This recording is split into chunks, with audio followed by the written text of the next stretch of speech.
Welcome back, survivor. If you can hear this, it means you're still alive.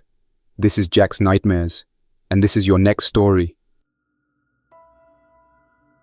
I was already awake when the fan started slowing down.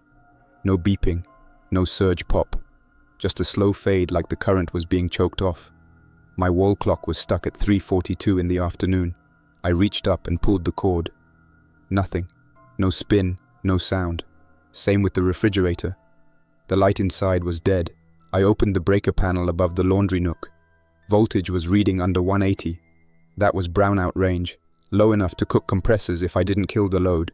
I shut off the air conditioner, then the breaker that fed the laundry room. The power grid had been wobbling for weeks, but this dip came earlier than usual. I live on the first floor of a high-rise, in a concrete utility room that was converted into a manager's unit back in the late 90s.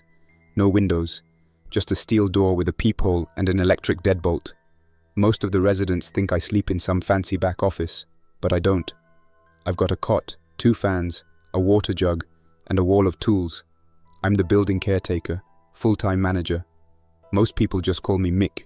Some of the older residents call me the Blackout Prepper, because I'm the one who figured out how to keep things going during that 2-week outage 3 years ago, when the diesel ran dry and the rooftop tank cracked from heat pressure. That's what got me this job in the first place. My sister, Angela, got me in with the property group after the last city I lived in, north of here, was hit by back-to-back floods. I worked maintenance then, low voltage, plumbing, waste pumps, the usual, nothing glamorous. After the second typhoon knocked out power, and the city took 9 days to send a crew, I started building up my own response plan, ration charts, load priority maps, emergency switchgear. I printed manuals, ran generator drills, even stashed battery banks inside unused electrical closets. I don't trust timelines from City Hall anymore. I trust steel, diesel, and concrete. I grabbed my radio off the charger and stepped out into the lobby. Ramon was sitting at the front desk. He was the overnight guard, but lately he'd been pulling extra shifts because 2 of the younger guys quit last week. He was hunched over his phone, watching something with his earphones halfway out. I nodded to him, tapped the top of the screen to get his attention. "Grid's dipping," I said. "If it cuts again, lock out elevators B and C. Leave A on auto but kill cabin lights." He nodded, a little too fast. I noticed whatever he was watching was paused on someone lying in the street. It looked like a security video, grainy, off angle. A figure crawling across the floor. Bloody. I didn't ask. I didn't need to. There had been talk online all week about some outbreak across the bay. Weird hospital reports. People collapsing and getting back up confused. Rumors were thick, but I stick to systems. Grid fails. I act. Panic waits outside the glass. The sky had a yellow-grey ceiling, and the wind had shifted toward the east. When I opened the front vestibule door, the heat hit me full in the chest, thick and still. Overhead, the clouds were turning dull yellow. Not monsoon grey. It was the kind of ceiling that meant trapped humidity and a high wind front pushing in fast. I looked east and saw leaves turning sideways in the wind. The wall of the next tower shimmered in the heat, but there were streaks on the windows. Early mist, even before the first drop. Storm was coming. I made my way to the back stairwell, climbed to the roof and unlocked the generator cabinet. Tank read just under 60%. Not great, not terrible. I kept logs every 3 days.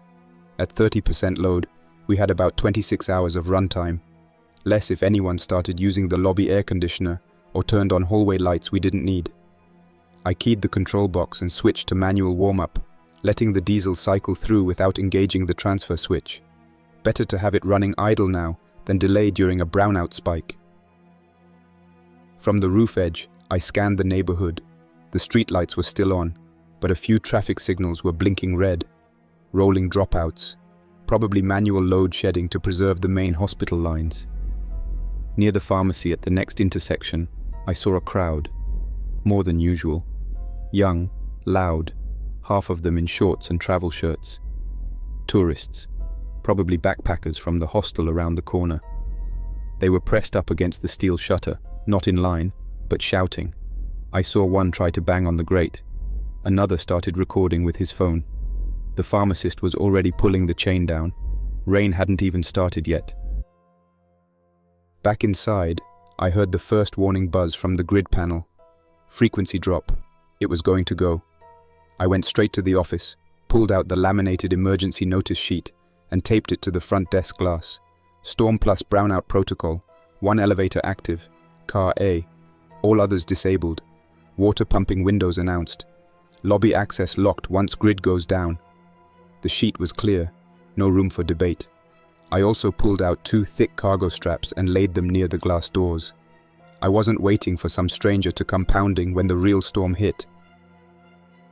Angela called at 4:20. She was on shift at the trauma wing of City General. The line crackled, but her voice was clear. "Don't open up to strangers tonight," she said. "We've got triage tents up at. People are showing up with bites. Not dogs. People. No one knows what's going on. Stay locked." I asked her if they were drug cases. She said no. Vitals were wrong. Some of them flatlined and came back. I could tell she was scared. Angela never says she's scared. She said if the power went and cell lines dropped, she'd try the staff satellite phone. I told her I'd call her back at sunset. We ended the call without goodbyes. No need. At 4:40, the ceiling lights flickered, then cut off fully. No beeping, no delay. The automatic transfer switch clicked, and the generator spun up, filling the building with a low hum. Emergency lights lit the corridors. The elevator call panels rebooted. Ramon looked up and waited for instructions. I moved fast. Killed power to elevators B and C, threw the water pump breaker to timed interval mode, cut hallway fans, turned off vending machines. I told Ramon to monitor only 1 camera feed at a time. No video recorder review. I knew we were going to run short on UPS time if he kept flipping through channels. 15 minutes later, the vestibule door swung open. A delivery rider stumbled in. He was soaked to the waist, his face pale, his left forearm wrapped in gauze that was already soaked red. He said someone attacked him near the footbridge by the bus terminal, said he needed help, said someone bit him, said he didn't know if it was real or if he was dreaming. His hands were shaking. Rena Torres, the ER nurse from floor 10, came down as soon as I radioed her. She'd been prepping her go bag already, carried a pouch of gloves, antiseptic, and suture gear in a sling across her chest.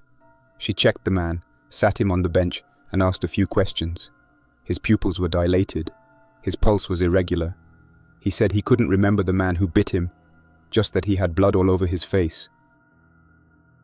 Then he slumped forward. No groan, no breath. Rena leaned in, checked for pulse, started chest compressions. The man jolted up, grabbed her arm and lunged for her face. His body moved like it was stuck between muscle memory and seizure. No coordination, no hesitation either, just blind pressure. Ramon stepped back. Rena kicked off with her knees and screamed. I grabbed the fire axe from the cabinet and hit him once in the shoulder, just enough to knock him down. He didn't stop moving. I hit again, this time higher, at the side of the skull. He went limp. Rena was shaking. No bite. Her sleeve was torn but no puncture. She scrubbed with alcohol and saline. Didn't speak for almost a full minute. When she did, she said, "That man wasn't alive when he grabbed me." I didn't answer. I just dragged the body behind the desk, covered it with a tarp, and told Ramon to stay out of the vestibule.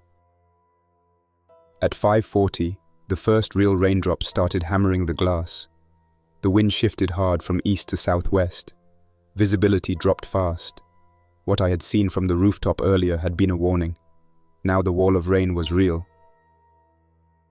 2 blocks down, I saw movement near the pharmacy again. One of the tourists was banging on the shutter while another tried to pull him away. A third stood there filming, his phone light blinking.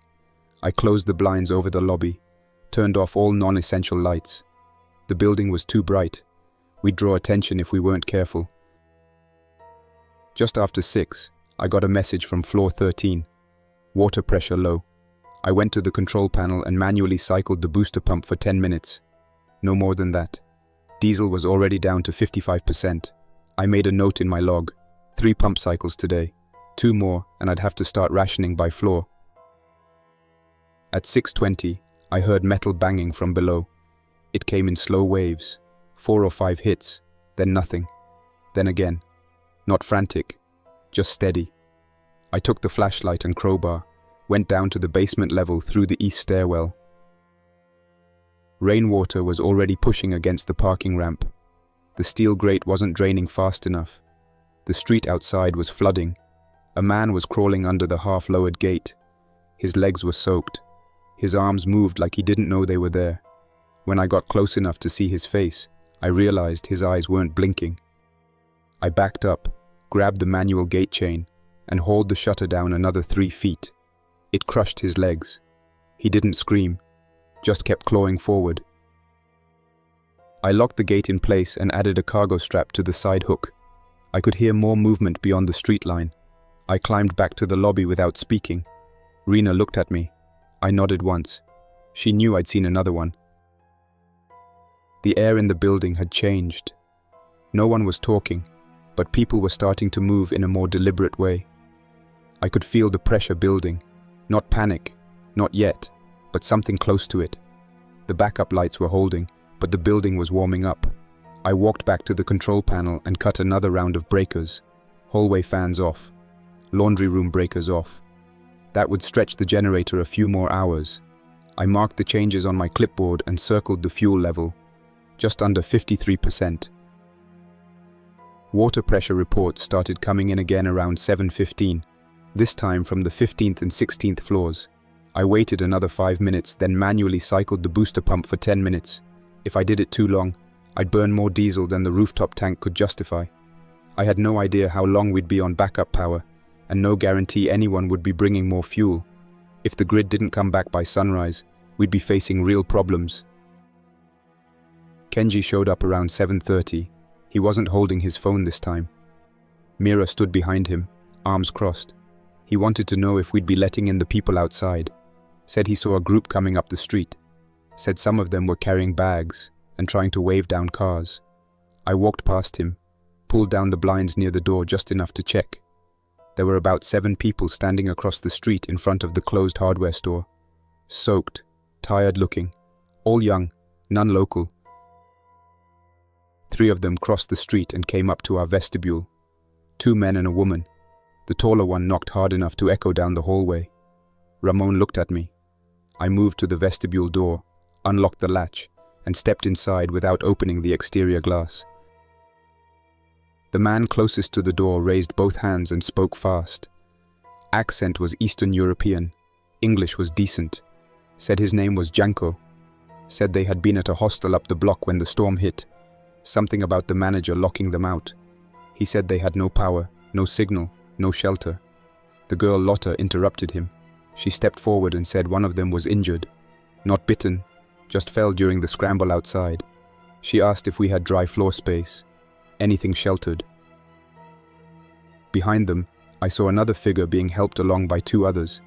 His left ankle was wrapped with a torn cloth. Limping badly, shirt soaked, pants shredded. Looked like a sprain, maybe a fracture. No obvious blood, but I had already made the call in my head. I slid the glass open halfway, just enough to speak through without letting anyone lean in. "We're not bringing anyone in tonight," I said. "You can wait under the canopy, but the doors stay locked." Janko started raising his voice. Said we couldn't do that. Said they were infected out there. Lotta pulled him back, then turned to me again and asked if I'd at least let her in to check her injured friend's bandage. I told her I'd bring medical supplies to the door. That's all. While I stepped back into the lobby, I told Ramon to unlock the cabinet in the first aid closet. He grabbed a roll of gauze, some antiseptic, gloves, and a water bottle. I brought them back to the vestibule. The injured man was sitting now, just outside the awning, coughing. No visible blood, but it was getting hard to see with the rain. The storm wasn't letting up. I passed the supplies through the crack in the glass. Lotta thanked me quietly. Janko didn't look up. I watched them settle into position under the building's eaves. They weren't going anywhere. There was nowhere to go. Rena approached as I sealed the inner door again. She asked if we should let them into the stairwell landing, keep them dry at least. I shook my head, told her we had already had one death in the lobby. If even one of those people turned while inside, we'd lose control of the building before midnight. She didn't argue, just looked down and said, if someone's hiding a bite, it'll show before long. By 8, more tenants had come downstairs.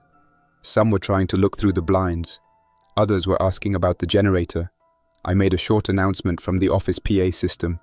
Nothing formal, just enough to say we were running limited power. We had water for the next 24 hours if managed carefully, and that no new residents or outsiders would be allowed in tonight without screening. That word, screening, shut most people up.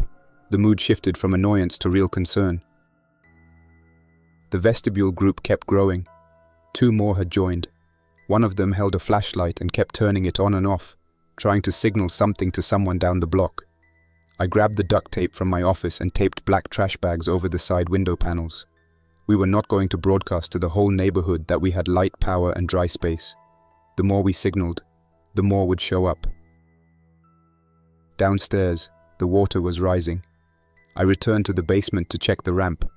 The storm runoff was backing up into the parking level faster than expected. The floor drain was submerged. I chalked a line on the wall at ankle height to mark how far the water had come. The man I'd pinned earlier was still there, halfway under the gate. He was no longer trying to crawl, just stuck. His arms twitched now and then. His legs didn't move at all. No blood left in them. I didn't step closer. I walked back to the stairwell and checked the door between the basement and the interior corridor. It was rated for fire resistance, but it had a simple horizontal panic bar. If anything leaned into it hard enough and long enough, it would pop open. I made a note to secure it. Needed straps, pipe, maybe a dead weight. I'd have to ask Mr. Lim upstairs if he still had that iron bar he used to brace his storefront during the last flood.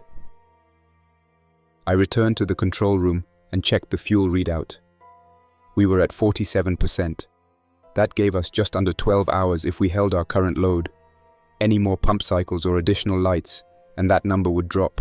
I added a second row to the chart on my clipboard, started marking out projected fuel depletion times.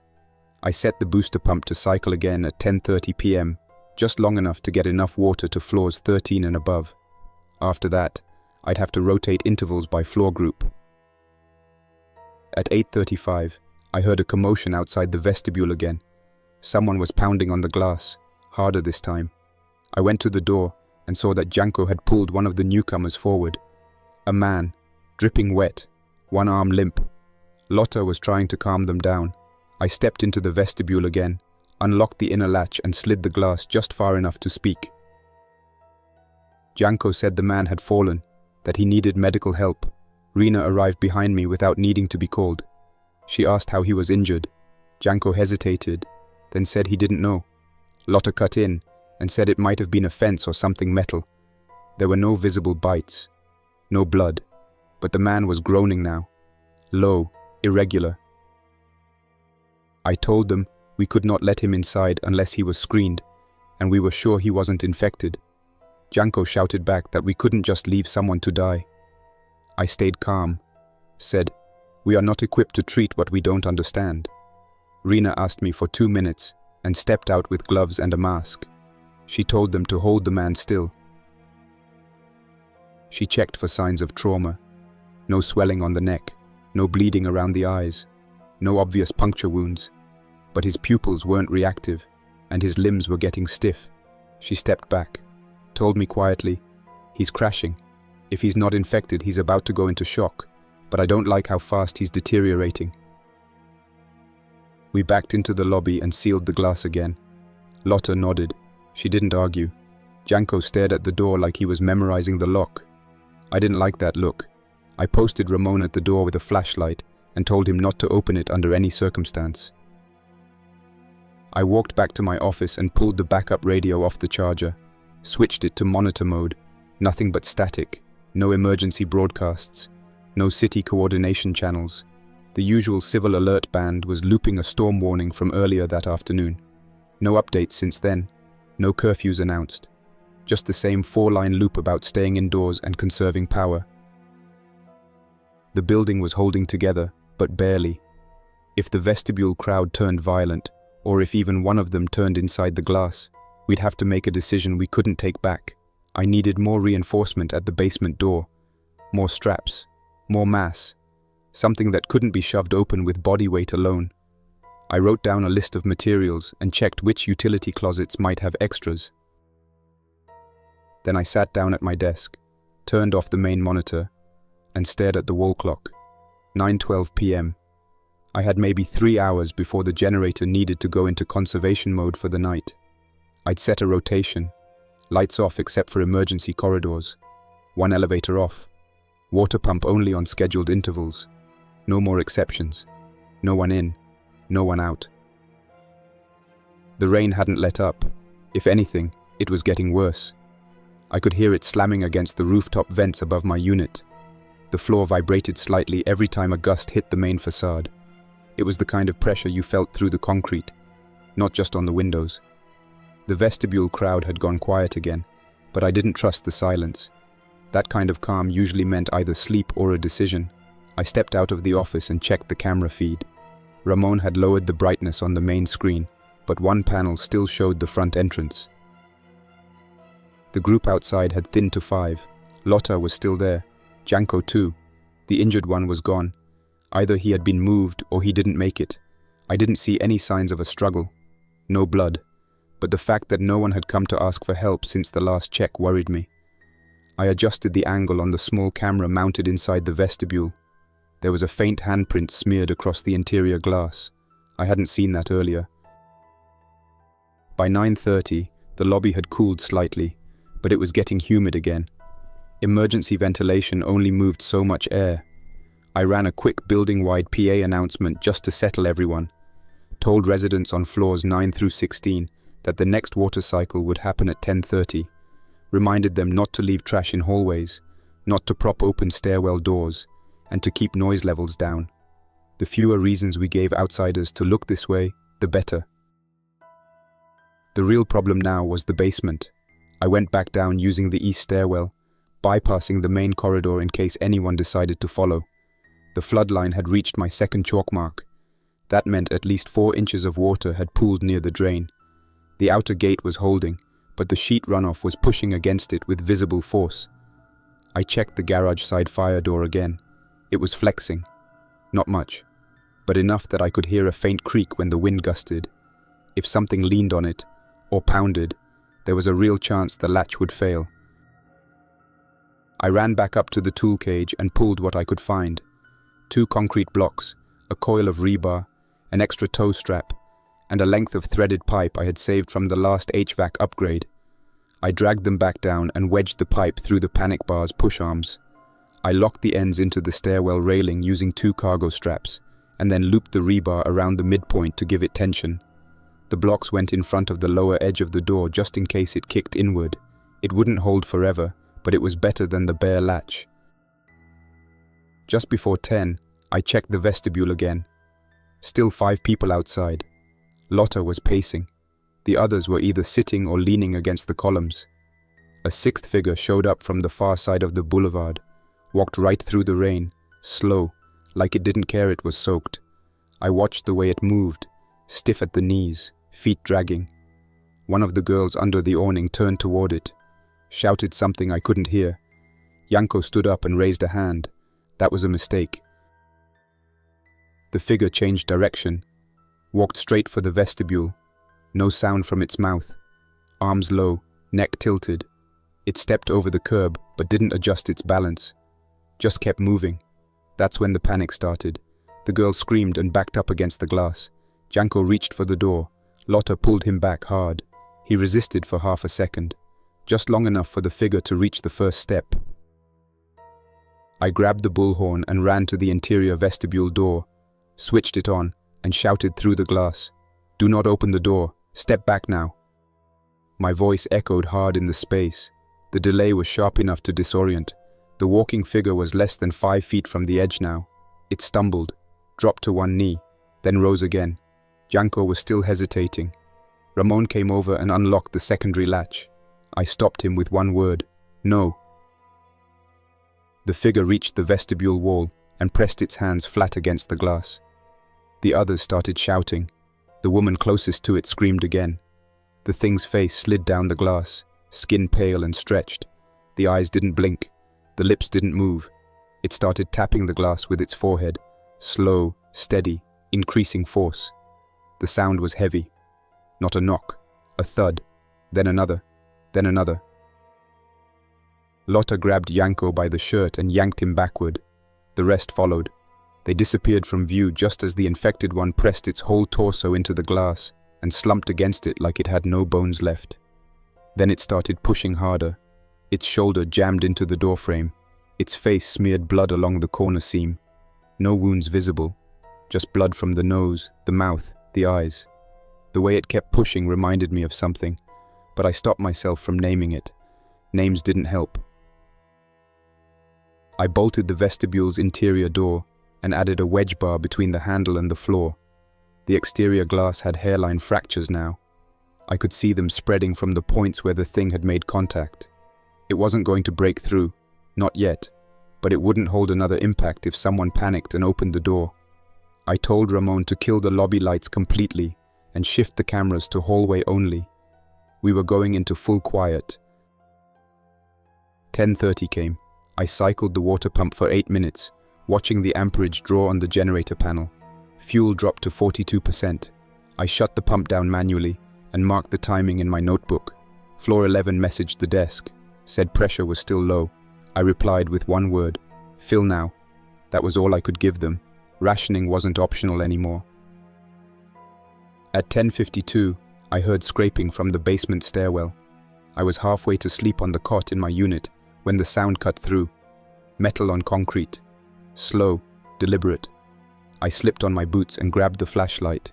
Took the crowbar too. I opened the east stairwell and headed down without turning on the hallway lights.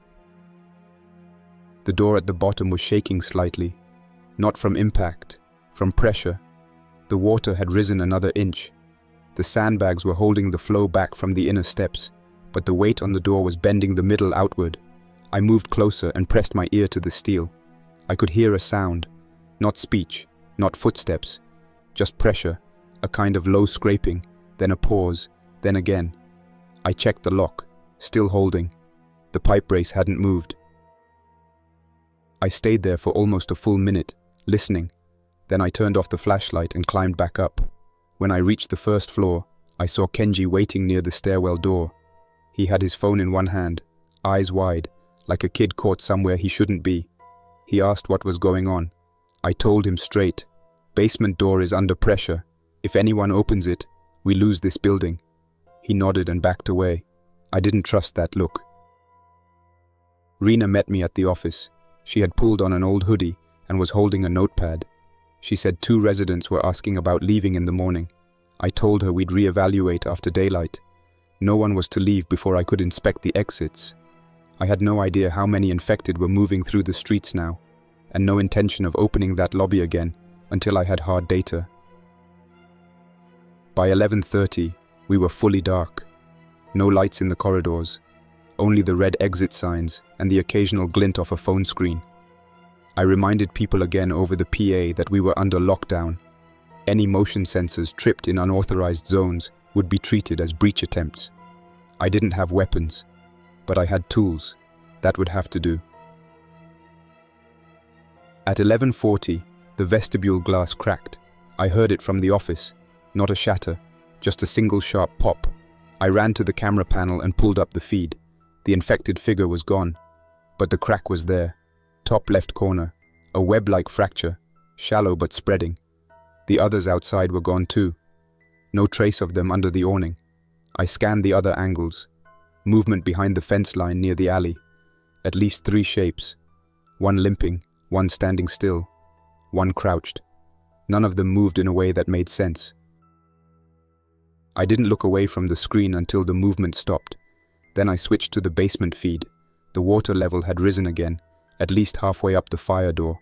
No visual on the pressure side, but I could see a fine vibration on the panic bar. It pulsed with the rhythm of the storm water outside, or maybe something heavier leaning against it. The straps I'd rigged earlier were holding, but not without strain. I had another chalk mark on the door's interior from 2 hours ago. The bulge was now nearly half an inch past that line. I grabbed the notebook from the desk and wrote down the time, the breach risk level, and the UPS runtime left on the camera system. Then I walked the hallway, flashlight in hand, just to get a feel for the quiet. The stairwells were dry, emergency lights still glowing red. I passed floor 4 on my way to the supply closet and heard movement, quiet but irregular, something scraping the tile near the elevator doors. I stopped, listened. Nothing. I didn't move for a full minute. When I opened the supply room, I found the second extension bar I'd been saving for the outer stairwell gate. It was rusted at one end, but would still do the job if I needed to reinforce a hinge point. At midnight exactly, I shut off the generator. That was the plan. Midnight to 4 a.m. Dark mode. The building would run on battery backups only. Hallway lights went down to a bare minimum. No elevators. No pumps. No air conditioner. Just red exit signs, the video recorder rack, and enough juice to recharge a radio or two. The hum of the diesel faded out as I turned the key to standby. I logged the shutdown time and crossed off the power allotment schedule for the night. The fuel gauge had dropped to 39%. The silence that followed was dense. Without the generator, even the buzz of light transformers disappeared. The walls stopped vibrating. Every sound became sharper. Floor creaks, distant rain hammering the upper vents, the occasional rumble of thunder. The storm was still going, but we'd built a shell around ourselves, and I wasn't ready to let it crack from the inside. I went to the east stairwell and climbed to the rooftop again. No real reason, just instinct. I needed to see. From up there, I could look 4 blocks out in every direction. Most buildings were dark. A few apartment towers still had backup lights running. One had blinking windows, probably solar lanterns or battery-powered camping gear. I could hear distant shouting from somewhere near the market road. Not screaming, more like aggressive voices. Multiple people, not close enough to be a threat, not far enough to ignore. When I got back down, the door to the manager's unit was slightly open. I knew I'd locked it. I paused, kept my flashlight low and stepped inside. Nothing missing, just disturbed. The chair by the desk was turned around. The cabinet where I kept the maintenance keys was ajar. My emergency water jug was uncapped. I moved quietly through the small space. Then I heard the door to the rear maintenance stairwell click shut. I took the side hall and reached the door within 10 seconds. I opened it quietly and started climbing. No sound above me, but the stairs were damp. Someone had come through here fast, maybe right after I killed the generator. I kept going. At floor 6, I found the proof. The west stairwell door had a folded napkin stuffed into the latch, kept it from closing all the way. I pulled it free and shoved the door open. Kenji was in the hallway, standing by the elevator shaft with his phone out. I walked toward him without a word. He looked up, didn't flinch, said something about needing to check the signal. I asked him if he'd opened the vestibule or the basement. He said no. I asked why he was moving around during dark hours. He said he didn't trust the rules, said he wanted to see if there was a way out in case things went worse. I didn't yell. I just told him he had one option: go back to his unit and stay there. If he tampered with the vestibule, the basement, or the stairwell again, I would lock him in the fire control closet. He didn't smile. He didn't argue. He just walked away, muttering something I didn't care to hear.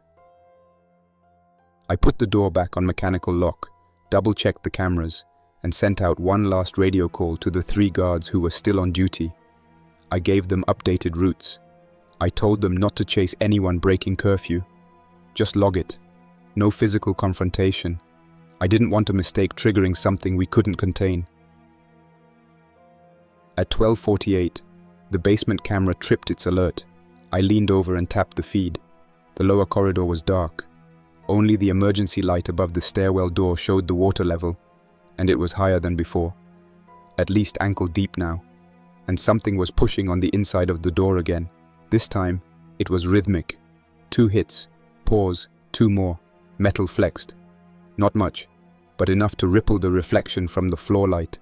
I adjusted the gain on the camera and zoomed in on the door seam. Just as the image cleared, A hand slammed flat against the glass. I flinched, not from fear, just surprise. The arm was long, pale, wet, no sleeves. The skin had gone soft from being submerged, but the fingers still moved. They dragged down the glass once, twice, and then vanished again. I leaned in. The hand returned, higher this time, followed by a second. Then a face. Eyes rolled up, mouth partly open, dead skin torn at the corner of the jaw. It didn't moan, didn't press, just leaned there, heavy, like gravity was enough to make it useful. I reached for the emergency horn, the one wired directly into the stairwell speaker. I thumbed the switch and triggered it once, short burst. It echoed through the concrete. The figure didn't flinch. I let go. I knew now that sound wasn't going to help. Nothing short of force would move it. From that point forward, I stayed at the desk. No more walking the halls. No more floor checks. If anything was going to happen tonight, it would be down there. I set a new chalk mark on the wall near the door to track door flex.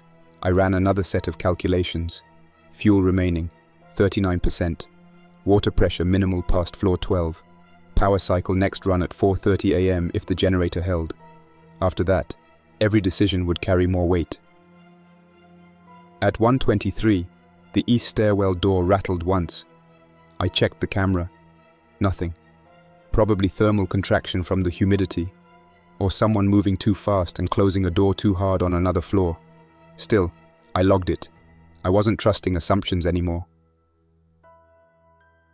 At 1:45, Rena called in over the radio. She'd gone quiet for a while. Said she needed help. Small issue. I met her in the corridor near floor 10. She had a resident with her. Older woman. Looked disoriented. Said she had chest pressure and felt dizzy. Rena said she'd been monitoring her for 2 days. It wasn't infection. Probably stress and heat exhaustion. I helped carry her to the emergency chair near the stairwell and brought up a sealed bottle of electrolyte mix from the basement stock. We propped her up, gave her the mix, and told her to breathe slow. Her pulse stabilized after a few minutes. Rena said she'd check on her again by sunrise. I stayed with them until just after 2 in the morning, then made a slow lap around floors 9 through 12. I was looking for signs of movement, flickering lights, anything that would tell me someone was wandering the halls again like Kenji had been. Most doors were sealed tight. The corridor air was heavy with humidity, and more than a few tenants had left windows cracked to try and keep things ventilated. I made mental notes to check for dripping water lines or anything that could trigger mold if we lost air circulation for more than another day. The building itself was holding together, structurally, but the people inside it weren't. I could feel it. That invisible shift when enough hours pass in darkness and the human brain starts writing its own instructions. The fear doesn't always come from noise or movement. Sometimes it comes from nothing, from a hallway that's too quiet, or a door that was definitely closed earlier, but now sits open an inch too far. I passed one like that on floor 11. Stopped, listened, heard nothing. I closed it gently and kept going. Back in the office, I switched to the basement feed. The camera's IR mode had kicked in. The water had climbed another inch. The chalk line I'd marked before was gone, swallowed by shadow and murk. The door was still holding, but it looked wrong. There was a bulge in the lower panel now, small, but not cosmetic. The panic bar was flexed outward maybe half a finger's width. The rebar and toe straps were taut. I couldn't see any movement through the narrow wired glass inset, but I didn't need to. The door flexed in a slow cycle, just slow enough to pretend it wasn't. At 2:20, I pulled the camera feed from the vestibule. The infected outside the door had collapsed sometime during the last hour. Its body was crumpled against the glass, head slumped, but the skin hadn't dried. It was still wet, which meant it was still recent, or it hadn't stopped moving for long enough to change. Either way, the glass had fogged slightly around the face, and the crack in the upper corner had grown. It was hard to judge the exact size without light, but from the spider pattern I guessed it was spreading from vibration stress, not impact. I walked to the entrance, checked the interior latch, and added a second wedge. Nothing complicated, just a broken rubber foot from an old table leg jammed under the bolt. Then I added a third cargo strap around the exterior door handle and lashed it to the main desk. If the glass shattered inward, the strap wouldn't stop anything from getting through, but it might slow them by 3 seconds. That might be enough. By 2:30, I was back at the generator panel. We were at 37% fuel. I set the next cycle window for 4:30 to 4:50, depending on whether the booster pump was needed for anyone above floor 12. Then I sat. My legs were starting to feel the weight of the night. Not sore, but slow. My brain too. Every time I blinked longer than 2 seconds, I starting to see movement where there was none. Shapes behind glass. People leaning just out of frame. I forced my eyes open and slapped my thigh to stay alert. Then the basement door alarm tripped. It wasn't a breach alarm, not yet. Just pressure warning. The system was built to flag sudden increases on structural doors tied to the server room and underground access. The basement fire door wasn't meant to hold against consistent pressure, but the camera confirmed it. 3 figures now, one on each side of the narrow hallway. They were pushing with their bodies, not pounding, just leaning. Wait, pause, then again. I could hear the flex through the floor. The steel creaked in a low, steady tone in dirty water. I opened the locker beside the breaker box and grabbed the last emergency door jack. Old mechanical unit. Takes 2 people to anchor it cleanly, but I'd make it work. I clipped it to my tool belt and went to the stairwell. Water sloshed up the first step. I used a floor squeegee to test depth. Maybe 5 inches now. It wasn't rising as fast as before, but the pressure against the door was constant. I could feel it vibrating the concrete under my boots. I set the jack just inside the stair rail and cranked it slow, fitting the upper tongue to the panic bar brace. Metal groaned. I turned it 3 more times until the toe block lifted from the ground. Then I tied it off with a cargo strap through the frame and stepped back. The push on the door paused. Something on the other side had noticed, or maybe it was just off cycle. Either way, it went quiet for 12 seconds. Then came a new sound. Not a knock, not scraping. Something between metal and wet cloth. I crouched near the door and listened. Then I heard a hiss. Short, sudden, not from a person, from pressure. Water had started to leak through the lower left corner. A gap no wider than a pencil, but steady. I marked the spot and stood. Upstairs, someone was moving fast. I could hear footfalls above me. Not deliberate, not walking. Someone was running. I followed the sound through the stairwell until I hit floor 7. Door was swinging slightly. Not locked. I pulled it open and stepped into the corridor. Kenji. He was in the hallway, dragging a suitcase. Mira was crying quietly behind him, barefoot. He was yelling something about needing to leave. Said the building was going to flood. Said he saw people coming up the ramp. I stepped between him and the stairwell door. He pushed forward. I held him with one arm. Told him he wasn't going anywhere until sunrise. Told him flat that if he went out there, he wouldn't be let back in. No exceptions. Mira didn't argue. She just stood still, holding a flashlight and blinking. Her eyes were hollow. Exhaustion, not fear. He didn't listen. He shoved me, hard enough to make me lose my balance for half a second, and took off down the stairwell with the suitcase dragging behind him. I shouted for Ramon over the radio. He responded instantly, said he was at the lobby door. I told him to lock it now. Kenji would be there in 30 seconds, and if he opened it, the entire building would lose its only barrier. I reached the lobby 30 seconds after Kenji did. Ramon had the wedge still in place. Kenji was slamming his palms against the glass, yelling to be let out. He was pointing, saying he saw something moving. Ramon kept the lock engaged. I told Kenji again, loud enough for the cameras to record, that if he left, he was not coming back. He screamed something about not being a prisoner. Then he stopped yelling, grabbed the metal trash bin near the entry, and threw it at the vestibule door. The crack in the upper corner split. A small spider line ran from left to right. A soft hiss came through. Air. Not much, but enough. Kenji backed away. I stepped between him and the door. Ramon held his stance. I told Kenji once more, last chance. He dropped the suitcase, stared at the floor, then he turned and walked toward the stairwell. Ramon and I spent the next 10 minutes reinforcing the vestibule. I pulled down the backup bench and tipped it on its side, wedging it against the inside wall. I found a length of packing plastic wrap and looped it around the interior handles, tying it into the main stairwell bracket. If someone opened the latch now, it would take them a full minute to unwind it. That minute might be the difference. He didn't ask questions. Neither of us said much. There wasn't anything left to explain. The glass hadn't shattered, but the flexing was worse. A spider web of cracks now reached the upper frame and down the left edge, right where the earlier infected had pressed its face. The exterior bodies weren't moving. Most had drifted off sometime after the confrontation with Kenji, but 2 had returned. They didn't knock, they didn't moan. They just pressed their weight against the surface like it was instinct. Not angry, not desperate, just present.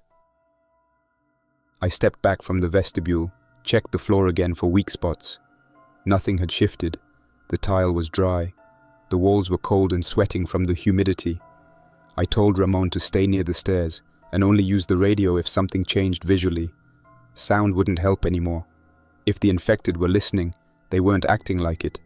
But they responded to motion, and they reacted to presence. If they saw someone behind glass, they stayed longer. If the glass stayed still, they wandered. I needed them to wander. I walked the perimeter of the first floor one more time, mostly to stay moving. My legs were getting stiff, but I didn't want to sit again until sunrise. Generator was still off. I had 36% fuel left. If I cycled it twice before dawn, I'd have just enough for one more full day.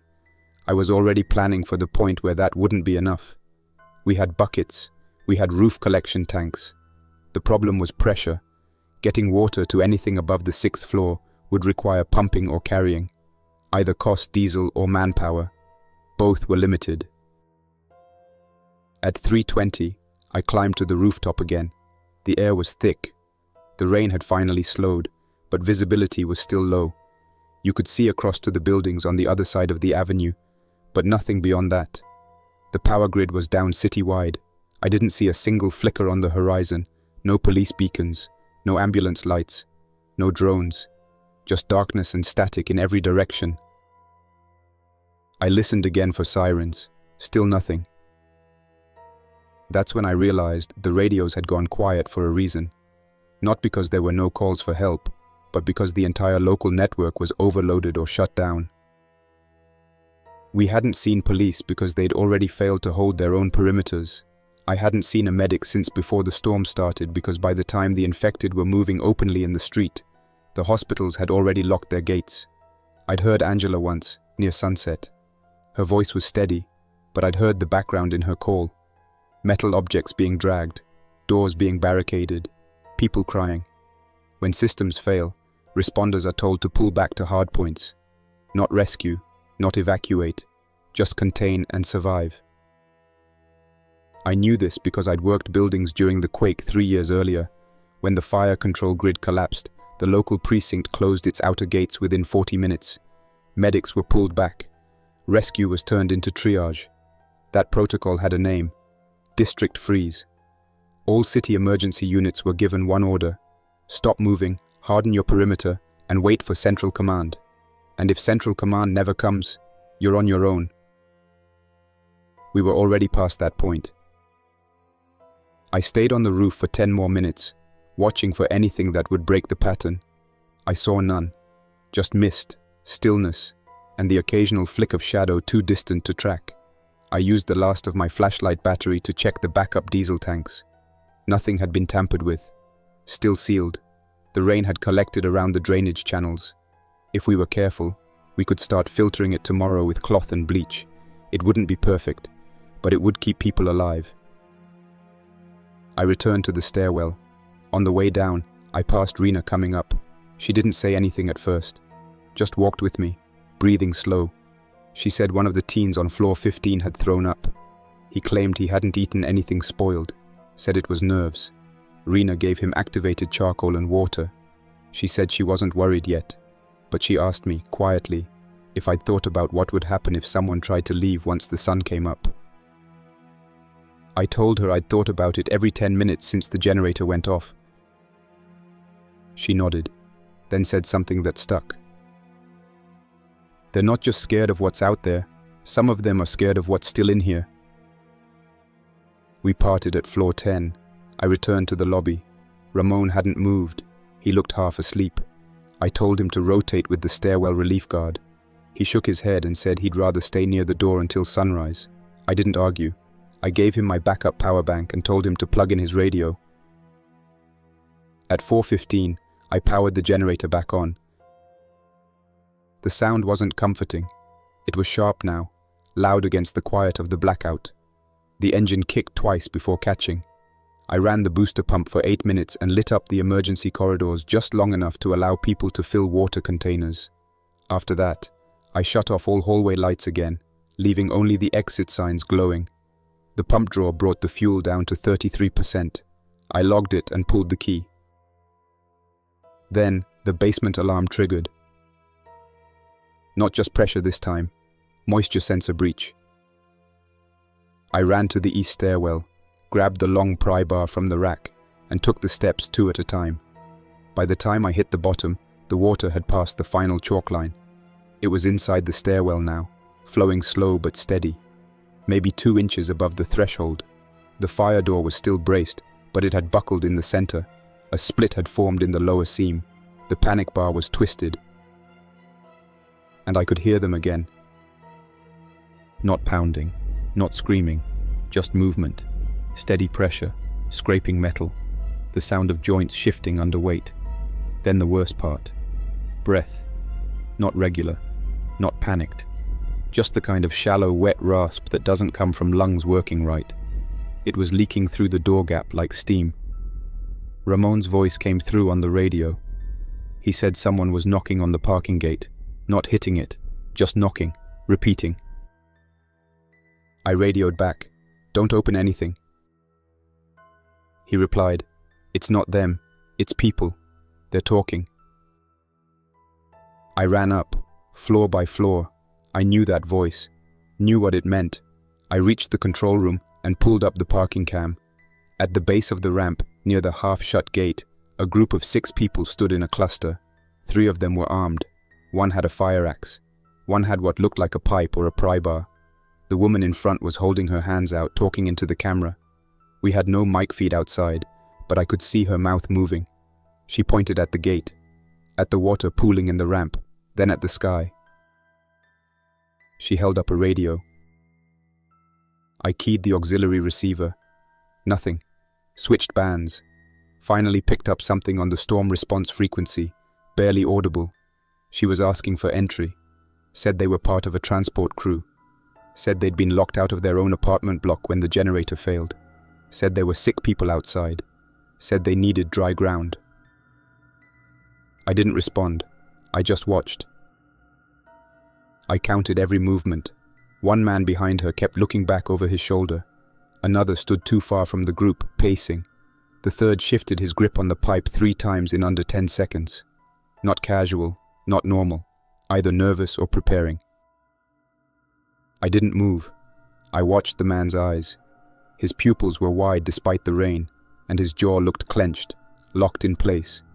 He shifted his stance just enough that his right foot was facing toward the fence post, not the ramp. That told me everything. He hadn't come here to plead. He'd come to test. Maybe they all had. When he finally turned away, he did it too fast. No natural pacing. He was keyed up. He kept looking over his shoulder like he expected someone to call his bluff. The others followed him, slow at first, then quicker once the rain thickened. The last I saw of them was the woman turning her head back, giving a small motion, almost like a signal, before vanishing into the alley across the street. I locked the camera panel and went back to the basement door. The pressure had increased. The door was bowing in the center, the hinges starting to warp. The chalk line was underwater. I didn't know how much time was left before the seal gave way, but it wasn't long. I grabbed the pry bar, wedged it against the frame, and started tightening the bolt anchors we'd installed last spring. It wasn't meant for containment, just reinforcement during weather events. but now it was the only thing holding back whatever was pressing from the other side. And then the alarm cut out. Not powered off, killed. The line had been severed, or the internal breaker had tripped. I heard it in the silence that followed. A hollow absence of feedback. No more beeps, no more moisture warning. Just wet air and footsteps. Footsteps that didn't match. 3 at once, no rhythm. One dragged, one tapped, one was heavy. They shuffled against the lower stair treads, scuffed against the steel kickplate. I counted to 10, slow, and listened for breathing. Still there, wet, irregular, just on the other side of the buckling seam. I didn't wait. I radioed Ramon and told him to initiate Redline Protocol 1. That meant final barrier prep, full lockdown of all glass-level entry points, and weapons check. I gave him 20 minutes to prep the upper corridor defenses. Then I jogged up 6 floors, grabbed my bolt cutter case, and returned to the lobby stairwell, where the access to the vestibule could be monitored. Rena met me halfway up. She was sweating, jacket tied off, rifle slung back over her shoulder. She told me the infected were trying the rear alley fence again. Not climbing, just pressing. She'd seen 2 bite marks on one of the fence rails. Not scratches, bites. One deep enough to break skin. There was blood, but no human sound. Whatever was outside, it didn't speak anymore. I gave her the second bolt cutter and told her to start rigging the hallway barricades. I refused to spend another generator cycle before dawn, so I walked the floors manually, announcing the final defense stage. People had to know this wasn't a bluff. If the lobby was breached, we'd seal the stairwell and fall back to the core floors. No one was to be alone in the dark.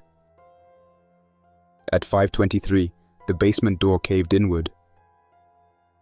I was still on floor 3 when I heard the metal snap. The sound wasn't cinematic. It was loud but real, steel flexing, anchors giving way. Hinge pins snapping against stone. Water rushed through first, then bodies. Not in a wave, just in motion. The first infected dragged itself through sideways, half collapsed. Its ankle was bent at the wrong angle. The second stumbled over it. The third ducked and hit the wall, bounced off and adjusted. They didn't move like people anymore, but they didn't move like animals either. They moved like something stuck between, hands searching for purchase, eyes unfocused but alert, heads tilting toward warmth. I slammed the emergency latch shut just in time to seal off the basement level behind a reinforced bulkhead we'd installed last year after the flood scare. It wouldn't hold forever, but it would give us maybe half an hour.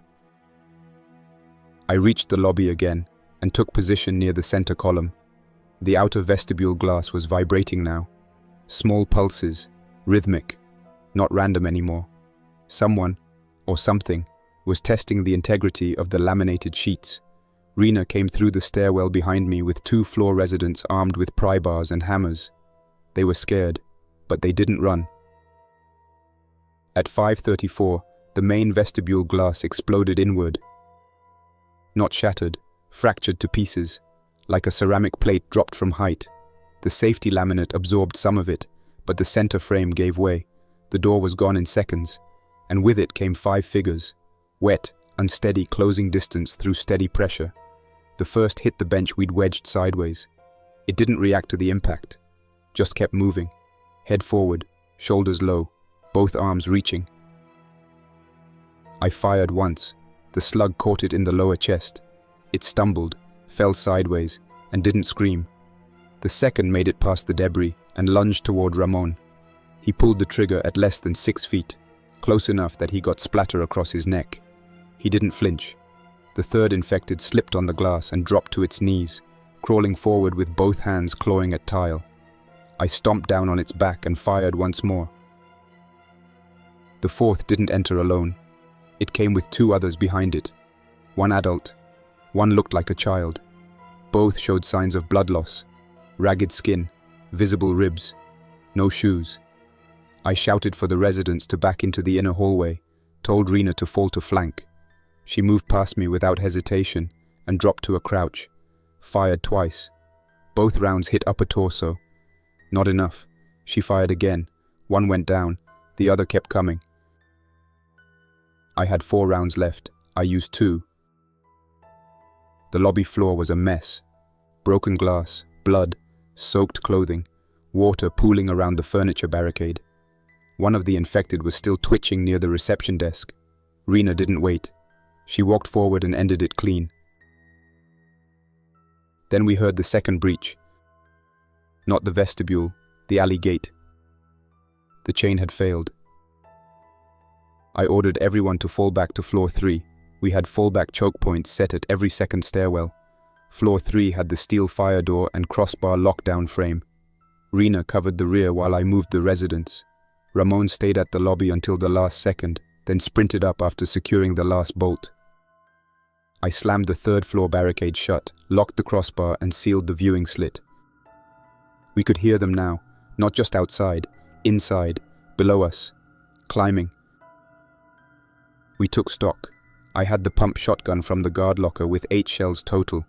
Rena carried a compact carbine borrowed from a resident on floor 10 with 2 loaded magazines. Ramon gripped a crowbar and kept a spare battery light. One resident, Carl, carried an old revolver with 4 rounds. At 5:59, the stairwell fell silent. We waited. 10 minutes. Nothing. I cracked the slit open and looked down. Only one infected remained on the landing. It had fallen during the climb and broken something. It was crawling in a slow circle, unable to orient. I opened the slit fully. Ramon dropped a brick through the gap. It connected. At 6:23, light finally broke the skyline. We watched the horizon from the stairwell slit. The storm clouds were fading. The wind had shifted east. The air smelled burned. Something had caught fire across the avenue. We saw distant smoke but no flames. No new movement. No sounds of vehicles. Just quiet, broken only by the soft scraping of one wounded infected, still trying to find stairs in the dark. We made it through the night. But we hadn't won anything. All we did was delay the inevitable. That's all for now. Thanks for listening. Don't forget to like and subscribe to keep the stories alive. For now, stay quiet, stay vigilant, and stay alive. Jack's Nightmares, signing off. Until next time, survivor.